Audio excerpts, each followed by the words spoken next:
You get me, get you. You get me, feel it, you. You get me, get you. You get me, feel it, you.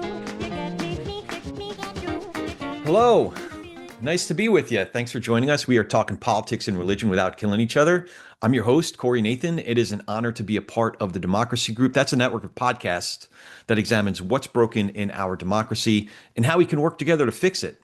Quick reminder right up front this time, follow the show on your favorite app. Write that review. The reviews really do make a difference. If you actually write it, Apple lets you do it. I think Spotify, you can only do stars or something like that. But whatever it is, the apps that let you write the review, it really does help. And if you're not already on Substack, come join the conversation over there. I am at Corey S. Nathan Substack.com. That's Corey S. Nathan, Corey S. S. Sam, Nathan, Corey S. Nathan.substack.com. That's where we can really go deep without all the, all the shouting and all the wackadoos, whatever. All right. I want to talk about something that drives me freaking bananas. Triangulation. I hate being triangulated. Absolutely hate it. The irony is a lot of the work I do it pretty much invites it. Um, so let me back up. For those who aren't familiar, in geometry, triangulation is just figuring out your position based on a couple of points. But in human dynamics, it's when a third person, in this case me, gets dragged into a conflict between two other points, two other people. Um, so given what I do with this program, you would think I'd be used to it. But at the end of the day, I'm not. So every time I hear somebody start with something like, why don't you tell your buddy? I I don't know. It sets me off. I'd rather take a cheese grater to my eyeballs because I know how this all goes. And it's not just politics. It happens at work. I say I've got a business partner dealing with some folks I know from another circle, like a trade association, and something goes even slightly off the rails, slightly amiss. Suddenly, both sides are coming at me like I don't know, the United Nations of hurt feelings. It always and it always starts the same way. It's your partner, and then they tell me what my partner did, or my partner comes, your besties, as if all the people in the trade association are my besties. Like I'm now accountable for anything and everything my partner said or my friends from the business group did, and don't even get me started on when my lovely bride of 28 years walks in and says something along the lines of, "Do you know what your son just said to me?" Your son. So that's where I start looking for cheese graters, right? But in all seriousness, nowhere is triangulation, um, this dynamic. It gets absolutely exhausting in the realm of politics. In my case, some days I I could be like the mag explainer for a lot of my progressive friends. At other days, I'm some sort of I could be some sort of apologist for the left for friends that are more in the Fox News or Trump social universe. And honestly, it's usually fine. Seriously, it's usually I'm cool with it. But that's as long as everyone stays relatively chill. But when when we talk about this stuff, a lot of the times the resentment starts to boil up, and that's when things really do go sideways. But and at that point, for me, it can be just endlessly frustrating, infinitely frustrating. Because for one, what the hell do you want me to do about it? Seriously, like, do you want me to account for every sin that every one of them has ever committed, whoever they are? Do you want me to, I don't know, defend positions that I don't even hold a lot of times? Or do you want me to just be here to be the receptacle for all of your pent up frustrations and animus so you can direct it at me as some sort of proxy for the supposed other side? Because I realize a lot of times a guy like me is the only one who will give that person the time of day. But the other reason it's frustrating, the deeper one, is that sometimes I honestly don't understand it myself. There are times when I'm in a situation trying to process what someone's saying, and the only thing going through my mind is, how can you think that? So I'll give you an example. Just the other day, someone went off about the Fedsurrection. I don't know if you've heard this. The Fedsurrection, claiming the FBI staged January 6th, demanding they were expounding on it, and in their thinking it was Biden, and they were basically yelling that the left should start blaming the real person to blame, which was Biden in their thinking. Um, and I'm trying to process this person's thinking, but what was blaringly obvious was this one small technicality. Biden wasn't even president yet. I don't know if this person realized that, looked at their calendar, if they worked that into their thinking, if it even occurred to them. The feds still worked for Donald friggin' Trump. So this kind of thing, like almost every day, this sort of thing happens where, again, I just like, how can you think that? Seriously, how do people shut themselves off to reality so completely? Like any sentient thinking human being, I don't know, I'm going to sound like a snob right now, but like if you stop to think for just a second before you start to spout off whatever these theories are, any thinking human being should be able to tell the difference between a talking point meant to divide us, because I'm sure that's what happened. This person heard somebody say something and it made sense to them, so they decided to spout off about it the first chance they got. But if you stop for a second and just think, what is the difference between a talking point that's meant for divisiveness, that's meant to divide us, versus, I don't know, actual reality? So at some point, I realized this isn't just interpersonal triangulation. It's national, it's large scale national triangulation.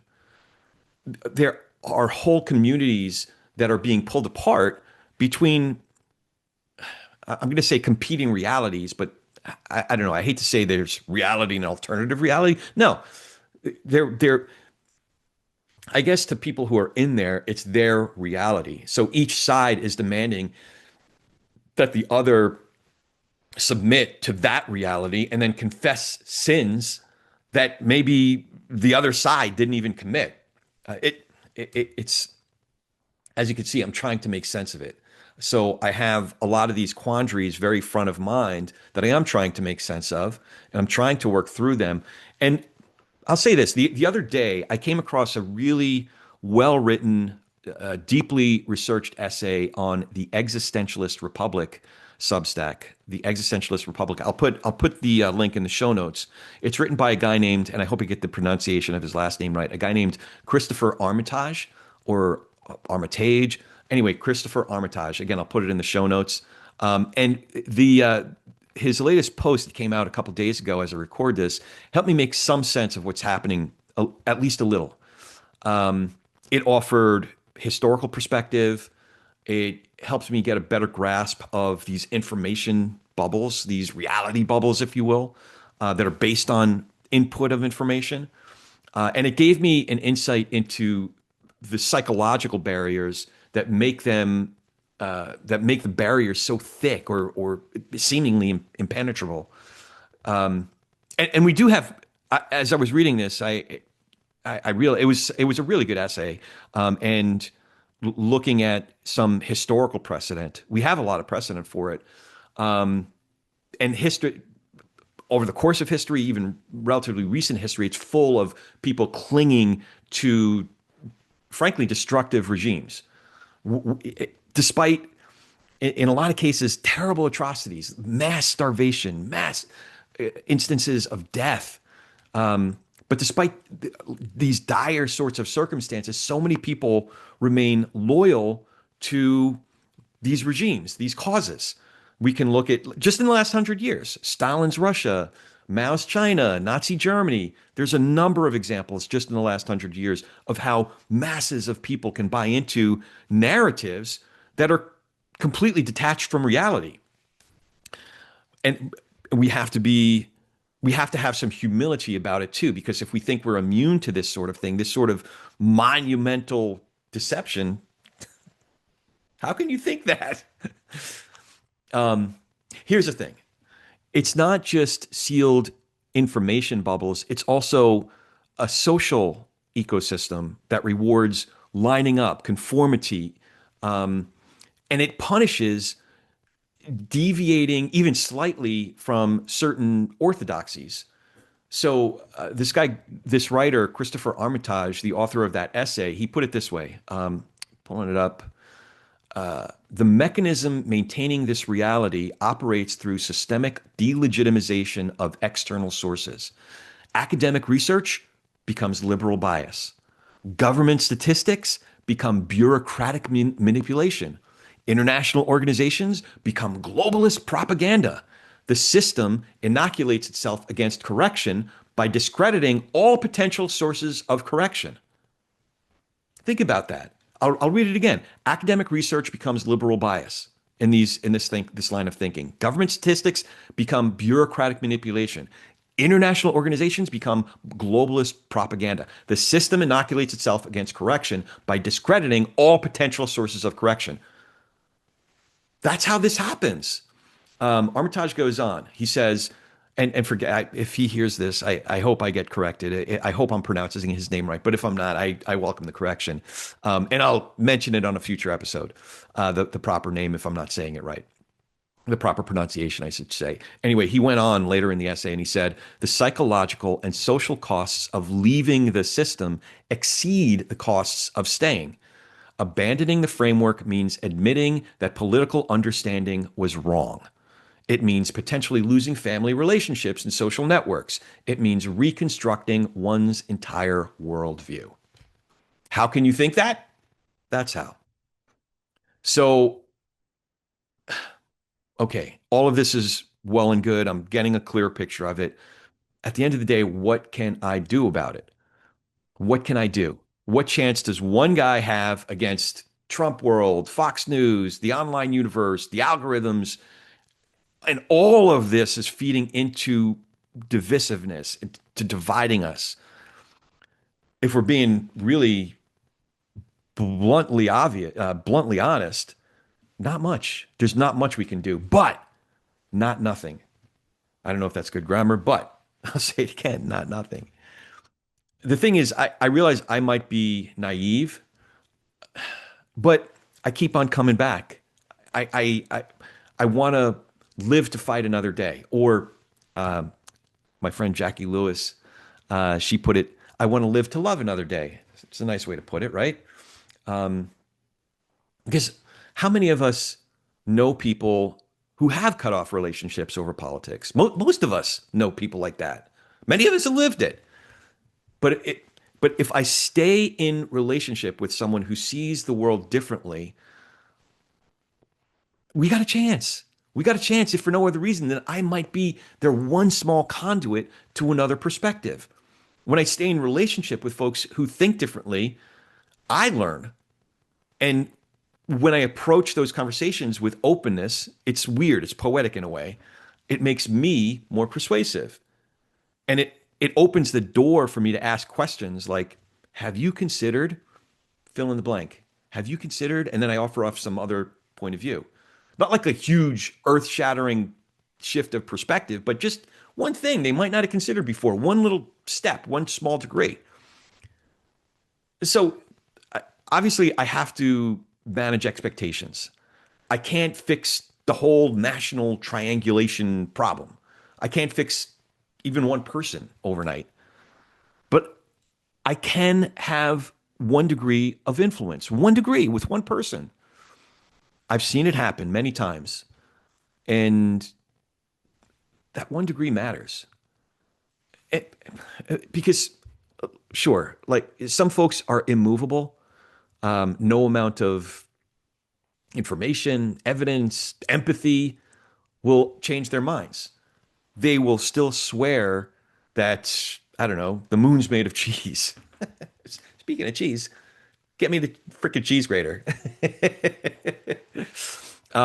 Seriously, so many people believe so many wackadoo things, but that's okay. It still leaves a healthy share of people who can be reached 1 degree at a time, one conversation at a time, possibly even enough. I don't know. Maybe we can save this whole American experiment before it's too damn late.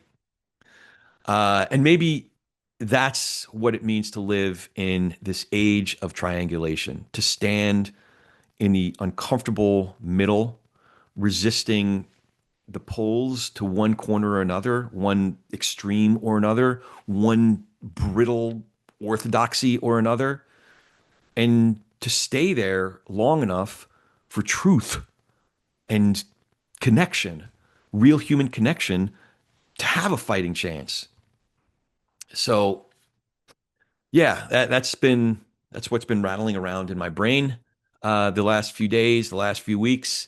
It's been rattling around in my head and my heart, and that's what I got.